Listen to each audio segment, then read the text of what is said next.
Ultrakill is yet another Finnish game from yet another Finnish developer that depicts Finland as the paradise it simply is not. That being said, Ultrakill is a movement shooter, emphasis on the movement because in this game you shmove, that vaguely adapts Dante's Inferno, but then adds some really cool tidbits and generally really awesome stuff into it. There's a bit of vague lore that we sort of get to learn about here and there through lore entries on terminals and a bit of pseudo cutscenes and such, as well as general dialogue and stuff that you can kind of pick up here and there. Vaguely, you play, well, not this part's not vague, you are V1, a machine that runs on blood, which is the result of the lore, which is that at one point, humanity, we couldn't solve our differences without punching each other, and so we've had a big war. And the big war continued and continued, and then we started making robots that ran on blood, except the first few robots weren't actually robots, they were people strapped into metal suits of armor who could not leave and would fight until they died. And we called it a robot. The war got bad, as you can probably imagine. Giant mechanized machines that are these walking machines, these titans, horsemen of a man-made apocalypse, used as mobile cities and war platforms, and as the world began to die and break and shatter, forces from beyond began to take notice. Bit by bit, it got worse and worse and worse, and more advanced machines were created, and eventually a prototype for a new war machine, one that could theoretically self-sustain itself indefinitely on the blood of the battlefield, was created. It was never put into production, though, because the war ended. Because humanity saw what it had done to the world, and said, hey, maybe we should chill out, maybe we should stop. And in a surprisingly hopeful twist, actually started trying to rebuild the world, tried to make it better. Later on, they also made a version of that prototype I mentioned earlier, that was a bit more heavily armored, but couldn't necessarily self-sustain itself on blood. Couldn't, absorb it through its metal pores, I guess. That's V2, by the way. You're V1. You are the prototype. At any rate, they started trying to rebuild the world. Quite a difficult task, and in a moment, not unlike the UAC from Doom, they found hell. They found actual, literal, biblical hell. And they said, hey, maybe we can do something with this. Started going through it. I believe they may have found something like hell energy in Doom as well. The funky red, whatever, Argent energy, whatever it is. That stuff. Might have found something like that. Started trying to exploit hell, trying to do stuff. But they realized a bit too late that hell itself is alive, conscious, and very much having fun. They tried to leave, they tried to seal hell off from the world, but by then it was too late. And by the time we start, at least, V1, a prototype that was never put into production and never really saw a battle, is pretty low on blood and is ready to kill. Also, additionally, before I talk about the rest of the game, and eventually before I will get to the sort of what I think might be going on here, God might be dead. Not as he made hell, and there's a... you know what? It might not be able to be unmade. Anyway, I'm going to talk about the gameplay. Ultrakill's gameplay is really, really cool, actually. Genuinely awesome. This is one of the more stylish games I've ever played. I had never played Devil May Cry, but from what I've seen of Devil May Cry, the style meter, at least, reminds me a lot of that. It is certainly different because the games are fundamentally different games. Don't go into this game expecting Devil May Cry. This game has a pretty gnarly arsenal, honestly. I'll probably show some of the weapons that you can use, and I think more recently the developer has sort of finished out the general arsenal, excluding one arm, if I'm not mistaken. And there's some pretty cool stuff in here. You have a nail cannon that shoots these sort of bolts meant for construction, but it's been repurposed into a weapon, and it shreds. It has an alternate version that shoots saw blades. You've got a pistol, a stronger pistol, and there's some really cool... I like focusing on lore and stuff. Apparently the pistol doesn't shoot bullets. It actually shoots these tiny microscopic shreds of metal. However, it's a railgun. And so basically you're shooting a piece of metal that's conducting electricity, and it's so much electricity that it just kind of, punches through stuff really, really heavily. It's an incredibly advanced weapon, but there's some really cool lore in here.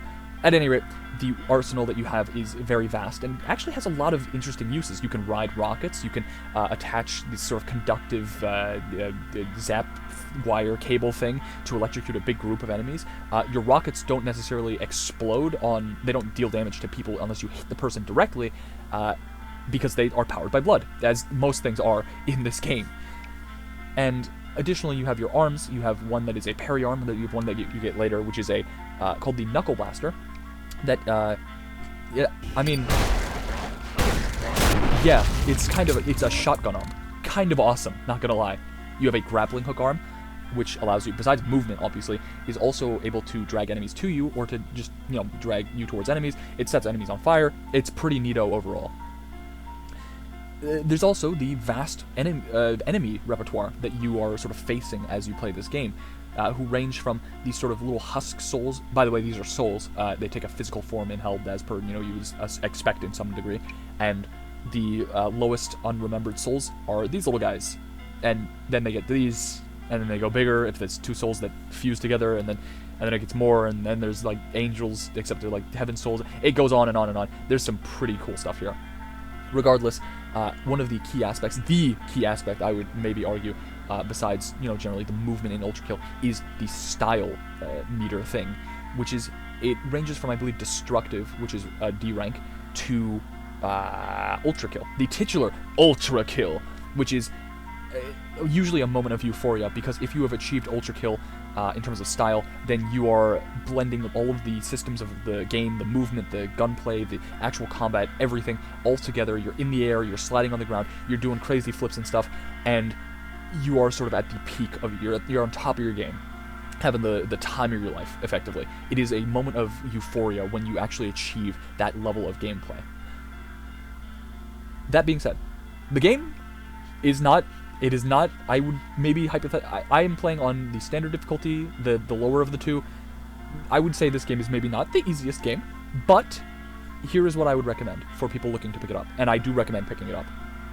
This game requires some pretty snap reflexes, some pretty quick stuff, and as a person who did not necessarily grow up playing FPSs or multiplayer FPSs, I think I maybe chose a difficulty that's maybe a bit higher than I'm necessarily suited to. I'm sort of stuck in it now because I don't want to replay the whole game.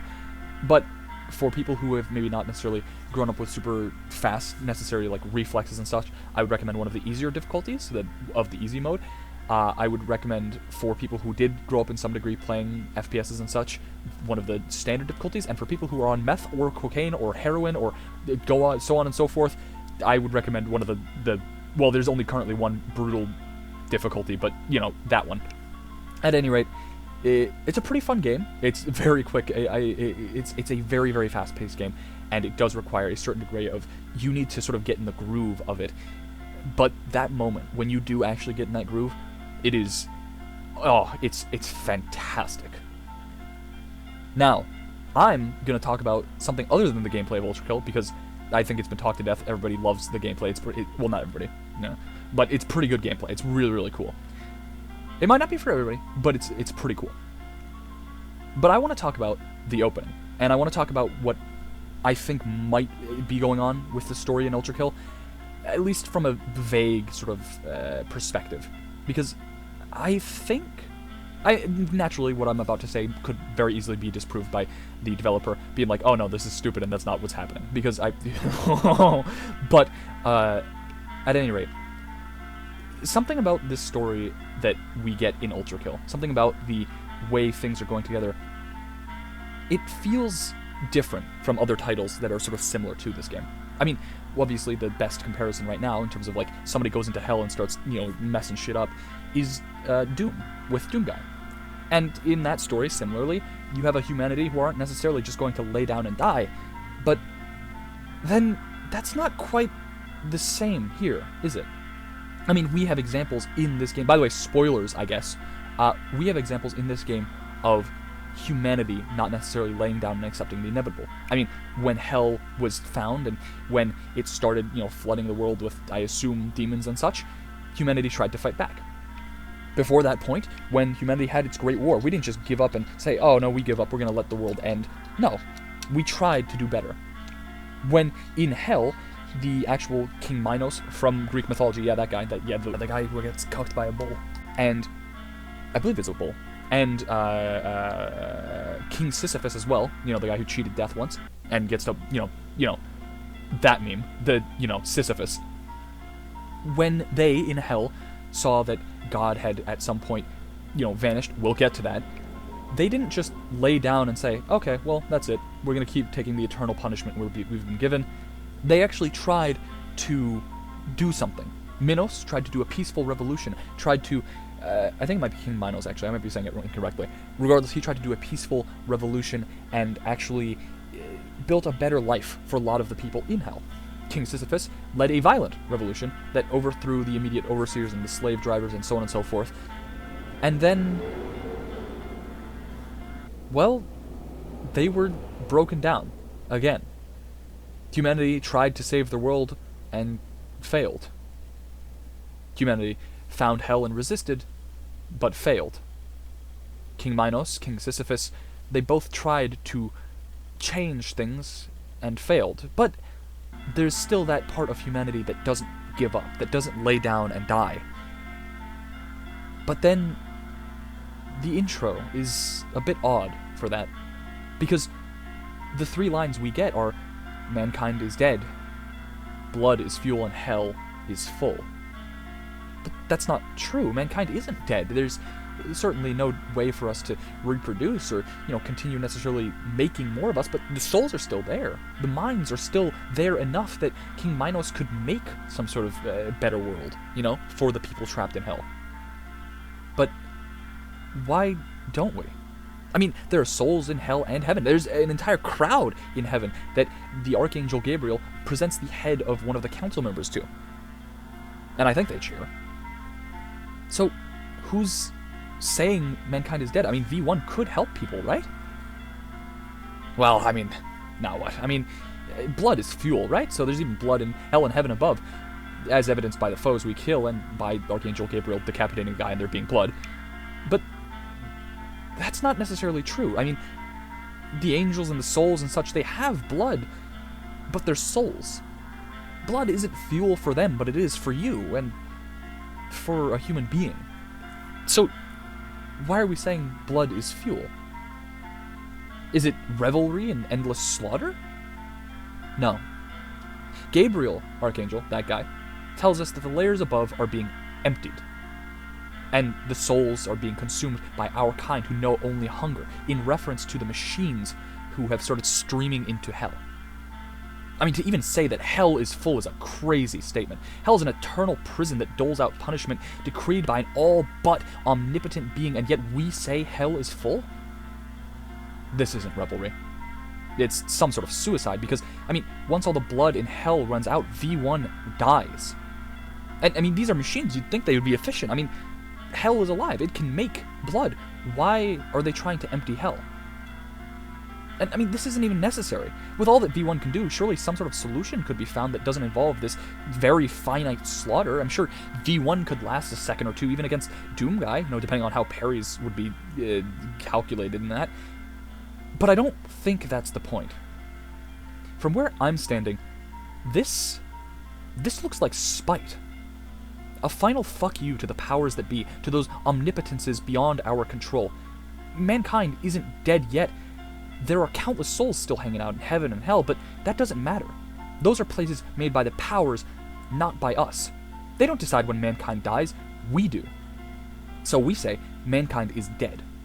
Those in hell are fueled by what remains of their souls, and those in heaven by God's fading light. But that's not what humans are fueled by. We're engines of blood and flesh, and so blood is fuel. And then there's hell. A place of eternal suffering made by an omnipotent being who hated us and is intended to serve as our divine punishment, a prison for our sins, so powerful that he himself may have been swallowed by his own creation, or at least could no longer unmake it.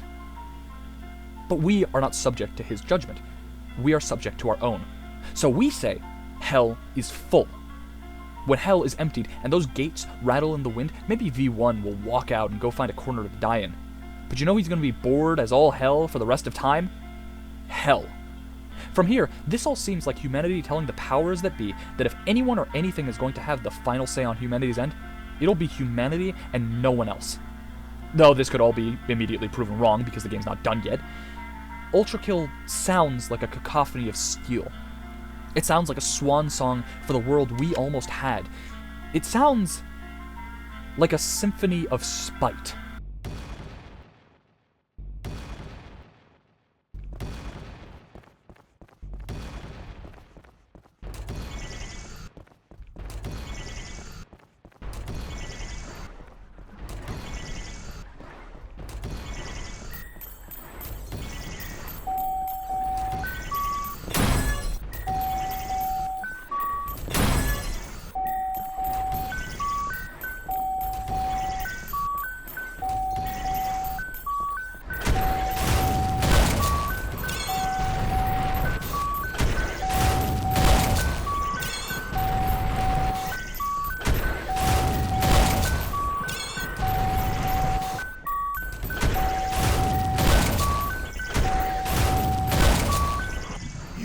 Insignificant fuck! This is not over!